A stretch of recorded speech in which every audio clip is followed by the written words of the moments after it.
be talking through today's MLB slate.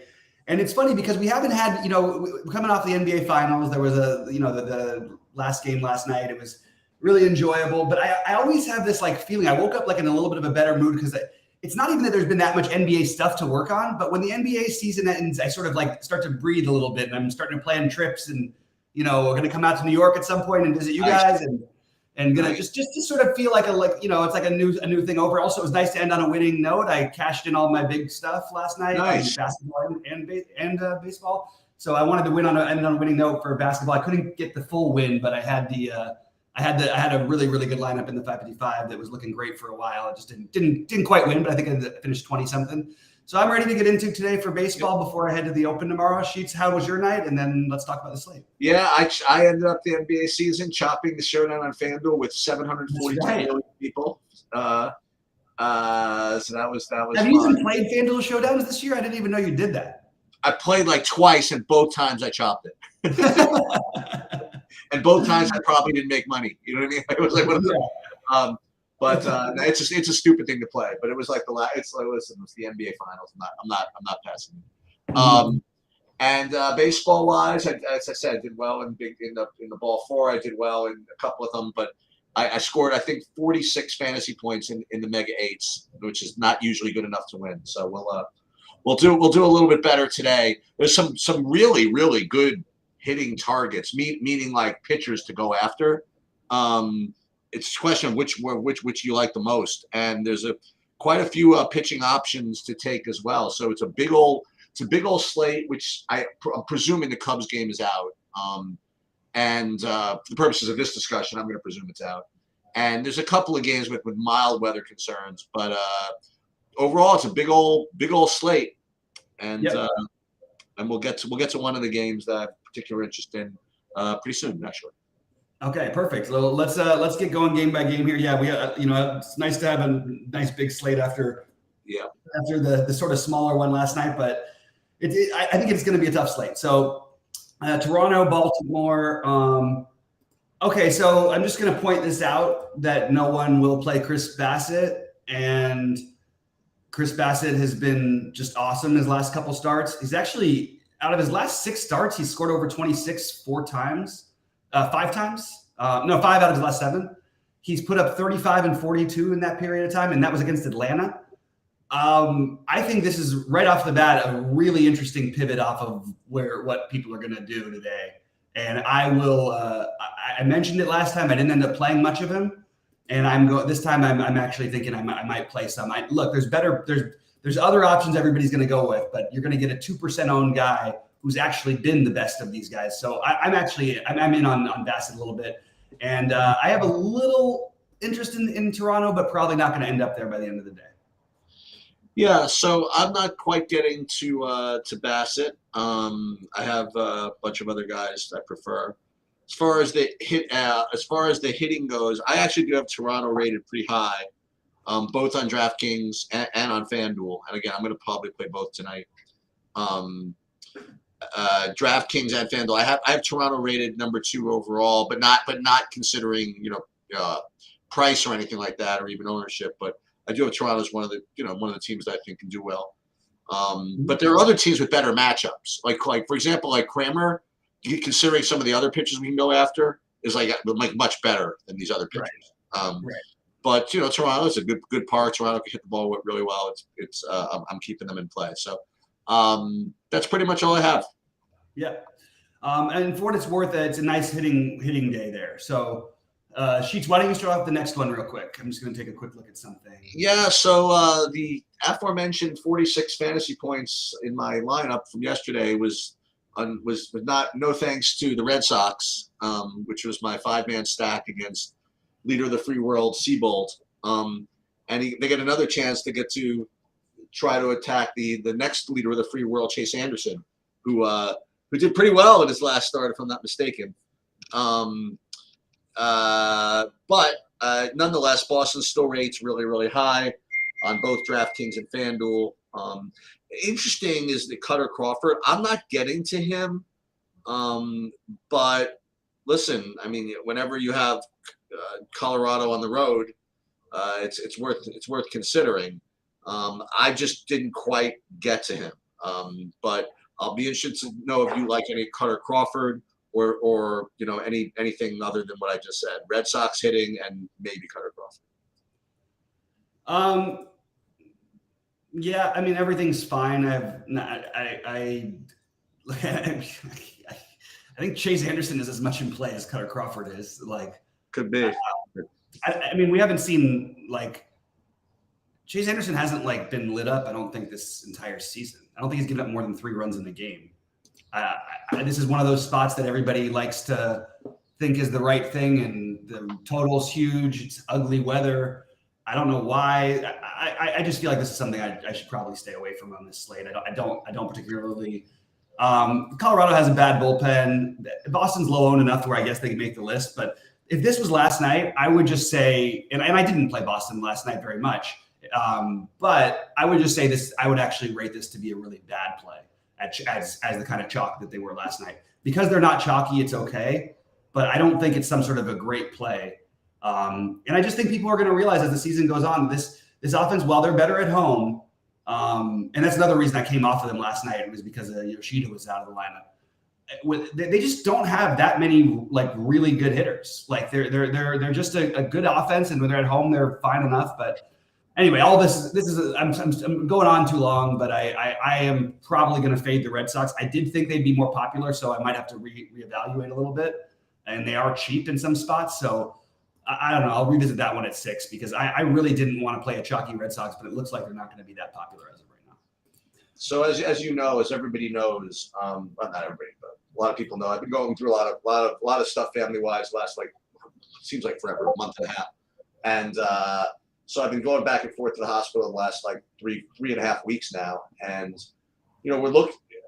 Nonetheless, I mean, after I go to the hospital, after Stacy goes or whatever, we try to decompress or whatever and go do stuff. So I promised we were going to go to not the mall, but there's a shopping area around here where she wanted to get a bag or something like that. And you know what, I wanted to do something nice. We were going to go to have to have dinner. That's why I was going to be out for live. I was going to leave 5, and then I'm on the way walking over to work, and I look down and I see that Max Scherzer is pitching. I'm he looks pretty good today. Who do they play? The Yankees?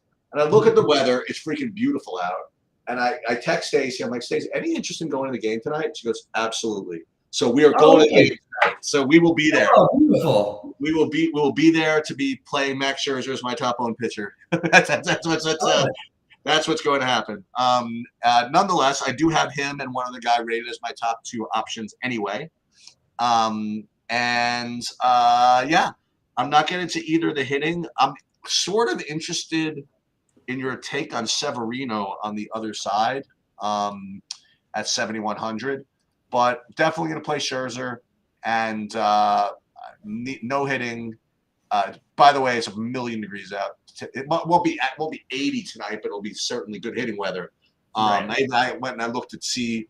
Before I went and bought any tickets, I went to see what the weather looked like. And first I went to Roth, and he's like, wind's blowing out. I'm like, okay, well, that could be a problem. But still playing Scherzer anyway. So that's what I like here. Anything on Severino, anything that I missed? Yeah, that's cool. It's great that you're going to the game. I think that Scherzer is a great play, but it's kind of weird to me. No one will play him against these other teams. But against the Yankees, we're supposed to just play him as It's just kind of weird to me. I'm just trying to get used to this. I just feel like everybody's been making mistakes all year long with pitching, myself included to some extent. Myself included too. But I don't really understand what it's just what the obvious things that drive ownership are just kind of baffling to me. While Scherzer's a good play, I think he's a very good play.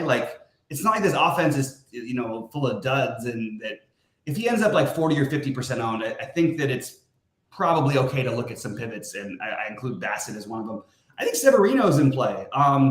He looked a little bit better his last time out. He had, I'll just write off the game against the Dodgers because that's the Dodgers, so whatever. He was against the White Sox last time out. It's not an exciting play, but I do think he's coming back. He's starting to throw more pitches. I'm totally okay with taking a shot on him here. I wish that he was, a little more he hasn't thrown 90 yet in a game. He probably has to be going really well to do it, but we've seen the Mets just not hit at times. So I actually see an argument for Severino, and I don't think it's a bad idea to maybe maybe not stack the Mets, but like Beatty's cheap. Alvarez is a really good catching option. Even Nimmo at the top. I have mild interest in some of the Mets bats, but probably by the end of the day, it's going to be mostly Scherzer and maybe a little Severino for me. All right. What do you got? Miami and Minnesota? No, I have Milwaukee, Minnesota. Okay, Milwaukee, Minnesota. With two great pitching options here. Well, talk about it. Which ones of these guys do you like the most? Yeah, I like them both. You know, Lopez is going to be the chalkier one, I think, just because of his price at 8,800. But you know, Burns, we always play Burns. That's like, and I think he's just. I mean, he's probably just as good a play as Scherzer, if you want to know the truth. So I like Burns. I like Lopez. You're not going to get any ownership break. I didn't think that Scherzer was going to be as high owned because I thought that both these guys were going to get not just as much, but pretty close to it. But you know what? One of the reasons why Scherzer is going to get highly owned also is, again, because as much as people like are afraid of the Yankees, they like just with no Judge. You know, nobody. You know what I mean? Like they think Judge is like the whole team. You know what I mean? Right. So with him out, you know, they'll be more than happy to play against him. So yeah, I like both these pitchers, and obviously I don't like any of them. Yeah, I'm with you. Both pitchers for me. It is kind of amazing hitting weather for whatever that's worth. It's 85 degrees with 10-mile-an-hour winds blowing out. What's going on with the just great hitting weather? But Minnesota strikes out the most against right-handed pitching significantly of any team in baseball, and on top of it, they're missing their best offensive player. I'm still in basketball terms.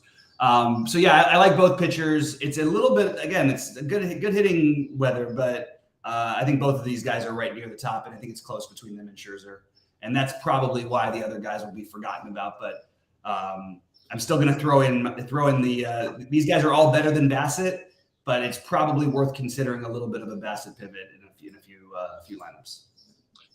So the Leon from the Discord, you know, he's finally caught on board. Like basically, like whenever I have an opinion on Peralta, just do the opposite. And he even posted in the Discord, hey, she says, let me know when you're playing Peralta next, so we know not to play. I'm like, perfect. I feel it's the same thing with Jack Flaherty for me, if you want to know the truth. I mean, like, whenever I take a shot on Flaherty, he like walks 5 guys and he like can't get out of the third inning. And whenever I fade him, that's where like there's 17 other pitchers on the slate and he's got like 26 somehow. I mean, I'm just like making it up because I'm not even looking at his game log. It's with the kind of the feeling I get. I don't think that been very consistent. All these guys are really consistent, but when I play them, I just always lose. Yeah. But I think that both these pitchers are just not, you know, I just don't think they have the greatest matchups in the world. And I don't think that the hitting has the greatest matchups in the world either. So I'm probably going to just get off of this whole game. But I will say that Flaherty is my 1, 2, 3, 4, 5. It is like my 7th pitcher on my board, just barely making the cut. So if I get to Flaherty, maybe I'll play a little bit of him. I'm certainly not going to prioritize him. Yeah, I mean, the Giants are bad against right-handed pitching. I actually don't see this as being a tough matchup. Like, it's a tough matchup sometimes. Like, you know what I mean? The Giants sometimes are going to hit some home runs, but let's not overrate the Giants too much. I don't think. As a real baseball team, sure, but like I think people don't realize that they strike out the 6th most of any team in baseball against right-handed pitching.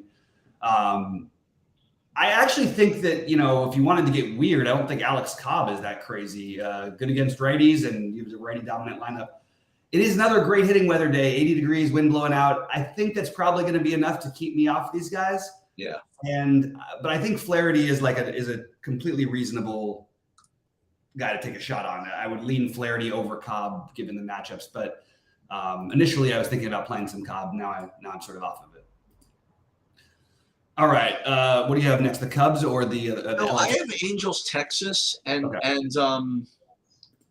I thought it was going to be some other pitching thing for Texas. It's just going to be a bullpen game. Yeah, I had it as some lefty or something like that. Actually, if it's Bradford, they might let him go. I don't know who it's going to be for Texas, to be honest. Yeah, because if it was Bradford, then the Angels could throw out 8 righties and Ohtani and have a good old day. You know what I mean? For as long as the guy stays in there, I suppose. Sure. So I don't know what's going to happen with that, but Angels right now rate, as a good option. I mean, listen, They got some good hitters, and I don't know who Texas is throwing out there, what they're doing, but Angels look decent. I'm not getting to Texas today. Probably should have played more than yesterday, and I'm not getting to Berea. I'm totally good with Texas. I think that they're probably the team I like most so far that we've talked about. I haven't really liked that much so far. I don't think I've recommended like one stack. I mean, like just sort of blah for me. So and my top ones are coming later too, by the way. Yeah, so I think Texas is probably they're in play. They're a good offense.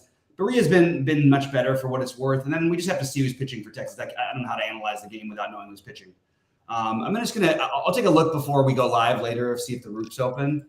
It does seem like a kind of a high, not a crazy high total. Just I guess it's pitching, but yeah, I'm in on taking some shots on Texas tonight. I'm not like excited about it, but they're just the best one we've come across so far.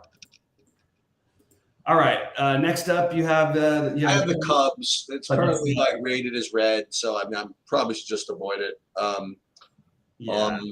mean, thank God for that, because I'd probably talk myself into some tally on 5,700 if they played. So I'm just going to probably just avoid it.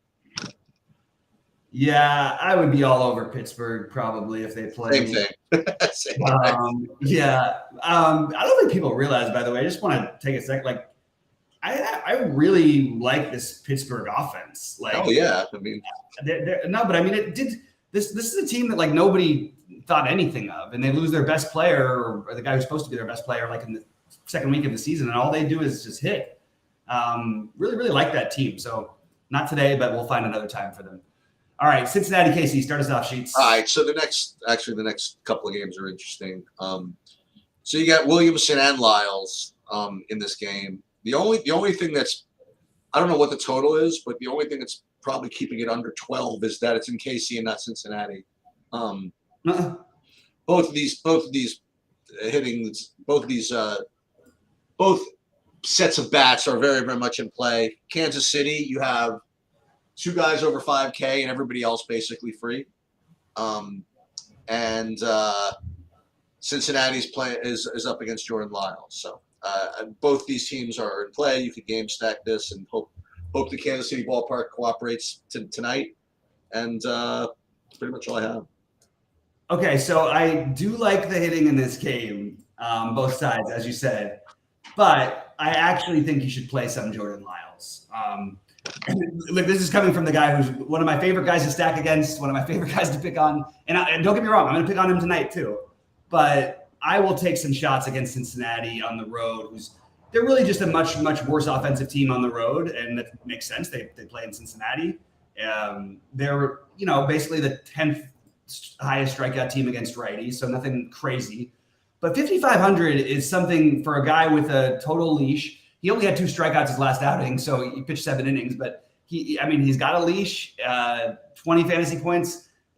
Is that good enough for you tonight? Maybe, I don't know. He's just on my list as an interesting spend down. But I think the main thing is going to be the bats. You have the really cheap KC options to go with the Reds, who are actually starting to be priced a little bit more efficiently. But keep an eye, like Will Benson, you just never know when they might lead him off or something like that. And he's 2.6K. He's been batting 7th, but he did lead off a few games back. So mostly it's going to be the bats for me, and I do like both of them. It's not as great a hitting weather as some of the other spots. 79 degrees with a little bit of wind blowing out, but it's good enough for me. And so that's what I'm going to stack this game, and I'm going to play a tiny bit of Jordan Lyles. Yep. All right. And now we've got Steve Rubenferrer in the mix. No, I'm just kidding. No. It's all right. All right. So Washington, Houston. I guess I'll jump into this. So I think that it's going to be like just incredible chalk on Houston. I like Hunter Brown. The only thing I would say is that Washington is literally one of the lowest strikeout. No, they are the lowest strikeout team in baseball against righties. It's hard to get away with that at 10-5. I still have Brown as a guy I love and I want to bet on the upside, and he's more expensive, so he'll be a little lower owned than Scherzer. But I mean, look, I like the Houston stack. I just wonder how much ownership we're going to have to deal with. And to be honest, it's not looking like that much. And if that's the case, count me in. I'm all aboard Houston as being the best 5-man stack that we've talked about so far. Yep. Houston, one of the top stacks, if not the top stack. We'll get some others, but this is one of them. Hunter Brown, like you said, I mean, he's certainly has talent, and unfortunately, Washington's been very, very annoying with respect to giving up a lot of strikeouts. So at 10-5, I just want to listen. You have like probably what are they, minus 350 or something like that? I mean, they got to be like a huge favorite. So yeah, it's only minus 255, but it should be more maybe. So you got to have he has like a lot of win equity, and the one thing that's interesting is that they gave him he's on an extra day's rest, I think. So that helps him. It also helps his strikeout upside, helps his fantasy upside, whatever, helps everything. Yeah. So I'm not seeing him as like particularly highly projected for me, and maybe you get him low. Is it possible that like a minus 350 Hunter Brown is low owned? Is that possible? No, I don't think he's going to be particular. I mean, I think people just see the matchup and they see that Washington doesn't score a lot of runs, but I mean, this is a really bad strikeout matchup. But like he is good enough to create his own anyway. Yeah, but I agree with you. Astro is one of the top stacks, if not the top stack. And I will point out, this just on my anti-myself argument, but Patrick Corbin has 5 quality starts in his last 6 starts, which is kind of incredible. Yeah. I don't understand one of them though, because I'm seeing him with a quality start, but he gave up 6 earned runs. That's not possible. That's really so I'm not sure his numbers are right exactly. Okay. The weird thing is he's getting hit hard. He's still walking people.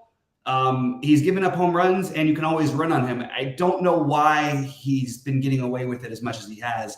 This feels like it could come back to get him tonight. So I do like this Houston team. I'm definitely gonna go with it. They left him in there for 108 pitches.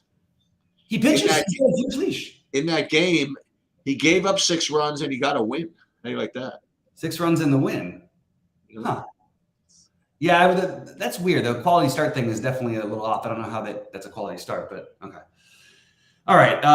Anyway, we can move on to what do you have next there? I have Tampa Oakland next. Why don't you jump on this one? I have this entire game as a fade. I have nothing from Oakland. I have nothing from Tampa. I have nothing from either pitcher. Just one bad night from Tampa and you're off? I think this is a really good spot to go back to Tampa. If you're not going to play, I don't like them as much as I like Houston. And it's always a little weird stacking them on full slates because you are going to get some pinch hitters. But I'm assuming that Franco's back in the lineup tonight. And you're getting some uncomfortable prices on some of these guys. But Paredes, Rosarena, Franco, these guys are elite plays, I think, today. And I can't imagine the A's are going to keep getting away with murder. Jalen Beeks is not going to pitch long. I don't know who's going to be the long man. He hasn't pitched more than, I believe, 2 innings in the game this season. I think it was supposed to be Chirinos, I think. Is it Chirinos? Okay.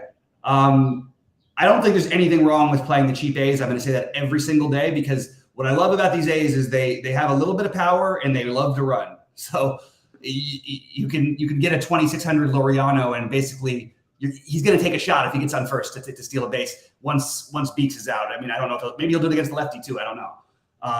But they have some really cheap options. So I think this Tampa's the preferred one. The only problem is we have these 90-degree, 85-degree games, and it's 63 in Oakland with a little bit of wind blowing out.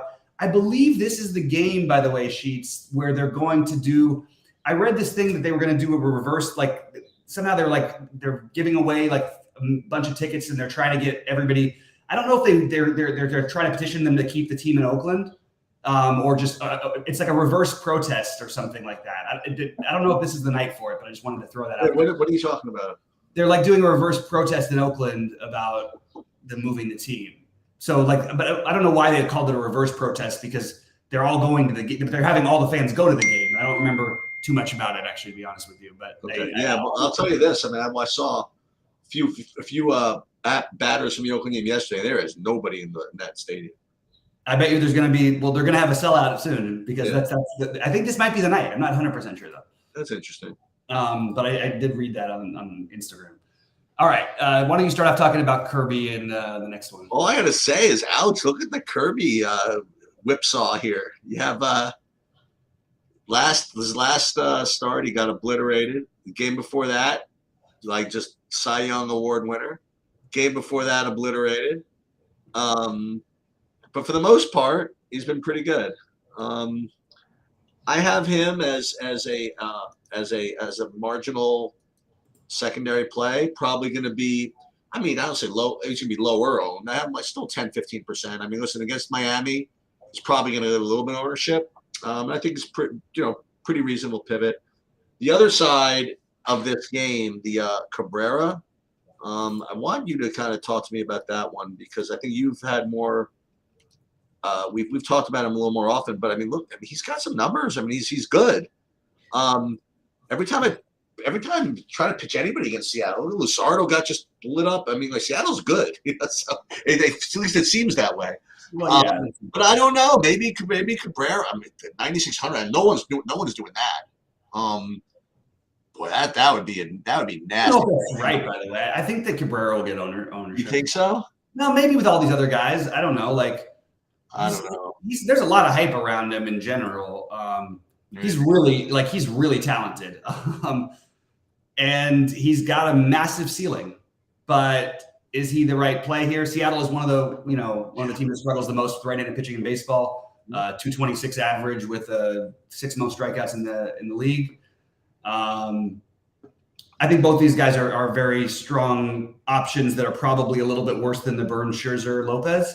But Kirby is so good at he just doesn't walk anybody. You have to really hit your way out against him. And I just am going to bet Pittsburgh got him and San Diego got him. I'm going to guess that Miami does not get him. So Kirby is a little bit ahead of Cabrera for me because I do think that it's I just like him a little better. But Cabrera, but these would be the next two guys for me after the big three that we talked about earlier. Yeah, this is a big slate, man. Speaking of which, man, about Seattle, and I had Musgrove in his last start against Seattle, and he was cruising. He gave up some 2-out stuff, and then they still listen. He gutted it out for 100 freaking pitches. They left him in there for 100 pitches in a loss, I think, no less. Actually, they didn't give him the loss, but he was. Actually, I only gave him 1 run after all that, but.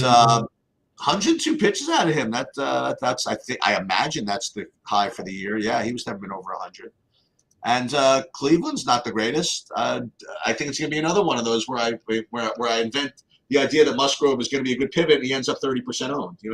So they always play him. Everybody always plays Musgrove. I'm just hoping maybe the game's like really, really late so people forget something. Right.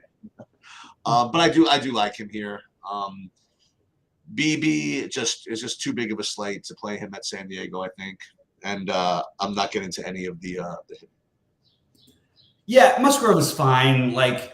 Yeah, exactly. Yeah, I hate taking pitchers against Cleveland. I'll avoid it at all costs on big slates, and usually just they didn't. Okay. So I mentioned they just don't strike out. They've been the lowest strikeout team the last 3 years in baseball against right-handed pitching. And the problem is, this year, I mentioned that the Nationals are the lowest strikeout team, but the Cleveland is actually a lower per bat strikeout team. So these are the Nationals and Cleveland are the two significantly lower than everybody else. You could throw in into the mix, Arizona. But I Musgrove is fine. They don't, maybe it helps him a little bit that they don't really get to see him in general. He's not a guy they prepare for. He's not an inner division. You know what I mean? Maybe that adds some strikeout upside, but I'm not excited about it. And I have him below the 9K guys. I just don't think you need to save that much. So that's where I'm at. All right. So Philly, Arizona. I mean, this is, I have Philly rated at the top. Maybe another 9 runs or 10 runs, whatever it is, against Zach Davies. Certainly seems possible. I don't know exactly what's Zach Wheeler finally got it done. I actually had him. Well, that's what you have. I mean, whenever you really need to get it done, you play Detroit and as a righty, then you have a shot. Look at all these pitches the guy throws. I mean, like 108, 106, 108, 101, 107. He had 111 in one game. I mean, so needless to say, guy's got a leash, but I don't know if I want to pitch anybody against Arizona right now, if you want to know the truth. So I'm not going to get up to Wheeler. and I'm certainly not going to get to Zach Davies. I just go right back to the Phillies, I guess. There's so Arizona is the other team that strikes it. They're the third. They're behind Washington and Cleveland, but they actually have a good, powerful offense. The difference between them and Cleveland and Washington. So the roof is closed in Arizona tonight, and the weird thing is, like, Wheeler, you could make an argument. I mean, I don't know. You could always make an argument, I guess, that he's the best pitcher on any slate, but like, it just feels like there's going to be no ownership at all. So I'm kind of open to it, you know. I think I got to consider a little bit of it just because the lack of ownership. But then again, we have the other guys I mentioned. Like, I think Wheeler's like a little bit of a, I don't know. I guess I like he and Bassett are a similar type of play to me today, where they both have these monster ceilings, and no one's going to play them. Philly, it's a little less exciting. The run total in this game, I thought I forgot about the roof being closed, and I thought that we were going to see the total like way up there. Arizona's legit, but like, I don't know.